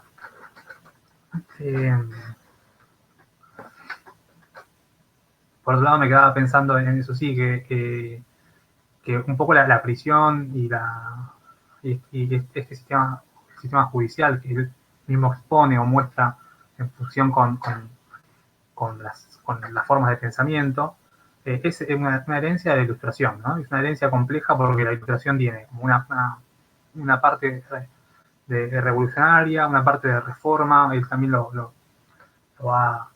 se va a meter con esos temas en algún momento de su investigación. Pero bueno, en Buscar y Castigar sobre todo desarrolla las teorías de los reformadores y un poco también la historia de cómo venían siendo el modelo previo a la prisión, que es el modelo del suplicio,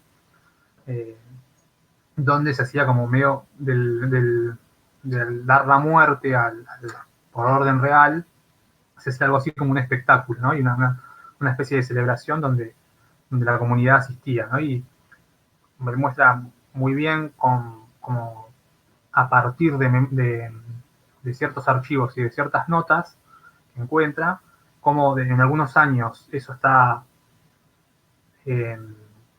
bastante avalado o bastante aceptado, como después empiezan a aparecer voces o descripciones que condenan estos hechos, ¿no? Que lo señalan como si fueran unos espectáculos de barbarie o cosas que hay que cambiar.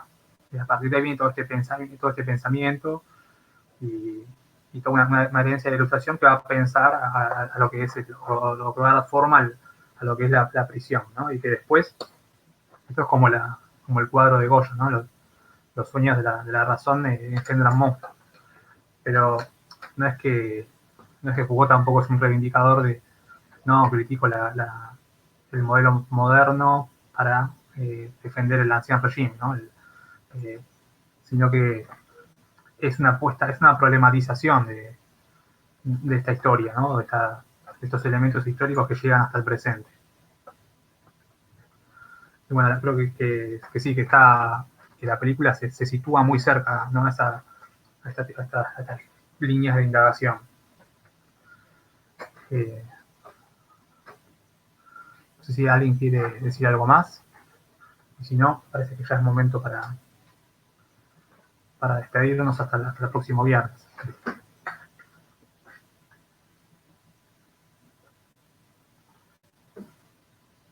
Bueno, yo, por lo pronto, de los textos del libro de Foucault al cine, hay pido que lean la primera de las entrevistas de Santi Retro, donde empieza a hablar, donde hay toda una discusión en torno a lo que es la memoria popular, y algunas cosas que hoy estuvimos adelantando, y que van a cobrar sentido también en base a lo que vimos hoy, espero, al menos. Y hay otra que es de una página, o sea, 2 carillas, un texto muy breve que se llama Los 4 jinetes del apocalipsis y los gusanillos cotidianos, que es una entrevista con Sobel, en Fayatu Cinema, donde van a hablar de la película que vamos a ver, que es Hitler, una película de Alemania, de Silverberg, una entrevista de los 80. Nada, vamos a detenernos en eso. Si vamos a ver un texto de Foucault, lo voy a... Más, creo que habría alguno más para ver, pero lo voy a definir entre hoy y mañana y se los comunico también. Así que algo breve igual, no es para... Estos textos que yo agrego de Foucault son más bien como complementarios para tirar alguna punta y para enriquecer por ahí, pero con ver la película y leer brevemente los comentarios que él hace sobre esas películas, me parece que alcanza para pensar sobre los textos y sobre las películas. Así que bueno, muchas gracias a ustedes por las intervenciones. También la he pasado muy bien. Muchas gracias. Muchas gracias. Nos vemos el viernes que viene. Muchas gracias. Gracias.